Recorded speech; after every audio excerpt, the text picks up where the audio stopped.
Speaking of finished, that feel-good story that was Josh Dobbs in the NFL this season is gone.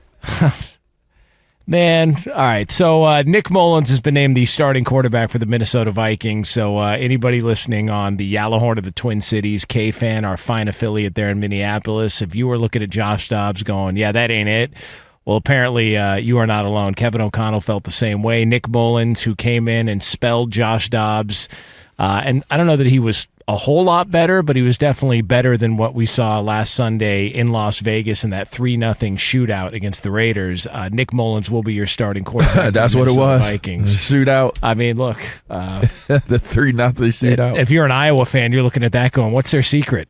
Like, how can we get a little bit of that?" But Nick Mullens going to be your starter for the Minnesota Vikings, who, by the way, still currently hold a playoff spot, despite how bad that looked and the turnovers and struggles of Josh Dobbs, still holding a playoff spot there in the NFC. So, congratulations. Yeah, look, they traded for Nick Mullens. They brought him the roster back in 2022. Give a 7th-round pick for him, but they feel like he gives them a shot at being able to stay competitive, win some football games. He started about, 17 games or so in his career. Most, I would say, would probably remember him when he was in San Francisco in 2018. And they went through a rough year there, but he was really competitive during about a 8-game stretch, about half the season, for a backup coming in that scenario. Had some good games, and I had some others that didn't play quite as well. But in his spot work in San Francisco, he showcased the ability to step in and help them at times win games. So I think Kevin O'Connell looks at him and says, look, this guy's been in the system. He knows the offense. As I said before, I think there were some things that when Dobbs first got there, some plays that he was running and the way he was, running those plays that probably frustrated Kevin O'Connell because it wasn't exactly how he wanted to run. And he was taking off making plays, doing things, but I think he felt like it eventually would catch up with him. And that's how this league is. If you can't, play within the system and week to week adapt with the game plan and are kind of maybe freelancing and trying to do that, those things can happen.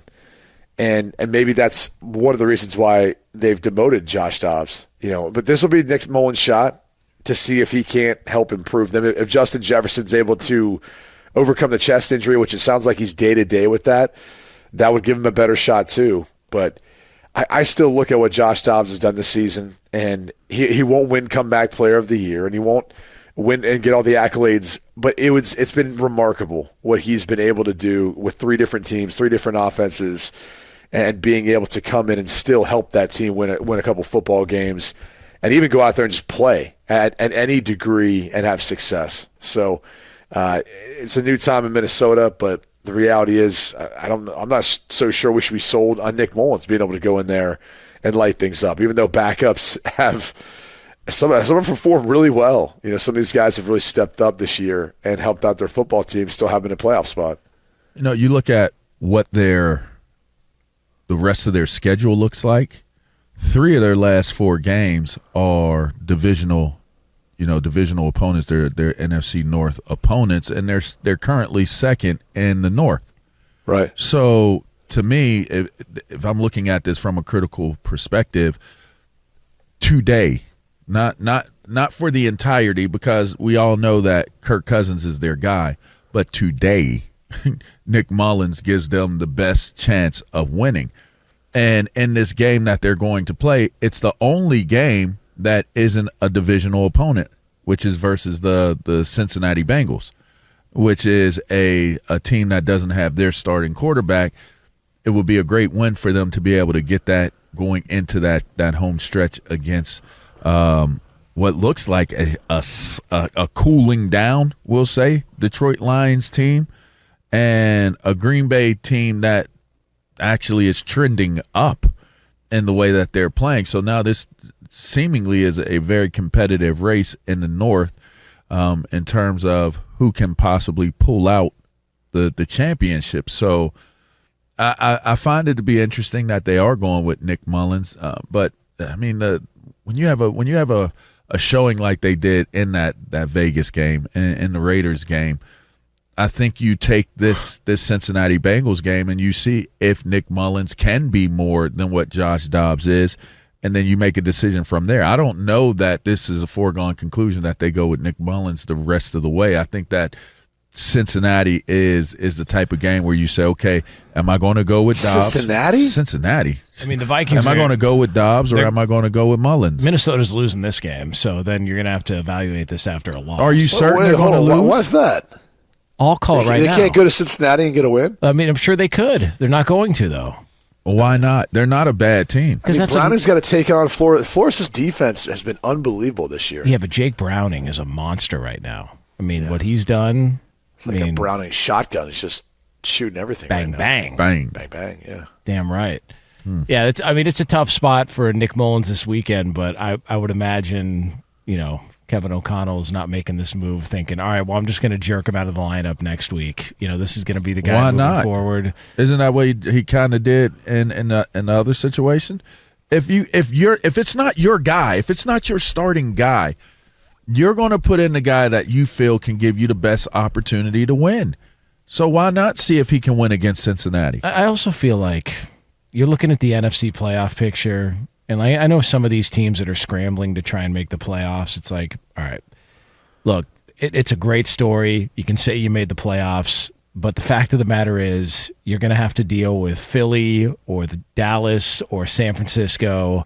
And if you're not matched up with Detroit in the first round, if you're a wild card team, I don't know how the hell you feel good about your chances. Detroit seems like the beatable team.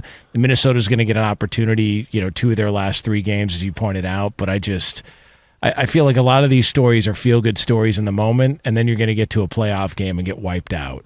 It just, what do you really think about this, though, and I get what you're saying, but think about this, all right? Detroit has Denver this weekend. That's going to be a hard game for them. Denver's playing some good football right now. And Detroit does not look right. They don't look right. They don't look right. Then Minnesota has an opportunity to handle their business. They get the Lions twice. Then the Lions go to Dallas. They're going to play the Dallas Cowboys.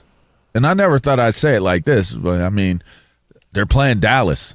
The way Dallas is playing right now, okay, maybe Dan gets the team up. That's his former team, this, that, and the other. They play a good game against Dallas, but for all things given, if I'm looking at it critically, Dallas is probably going to whoop that ass. Wow. Right? I never thought I'd say it. So really, in reality, you're talking about a Broncos team that might go into Detroit and win. You're talking about a Cowboys team that will most likely beat the Lions. They're only 2 games behind, I believe, 2 games behind Detroit. Speaking of Minnesota, you get to play them twice. So they control, in essence, they control their destiny in terms of I mean, maybe they get a little help, which I think they will, but they kind of control their destiny in the North.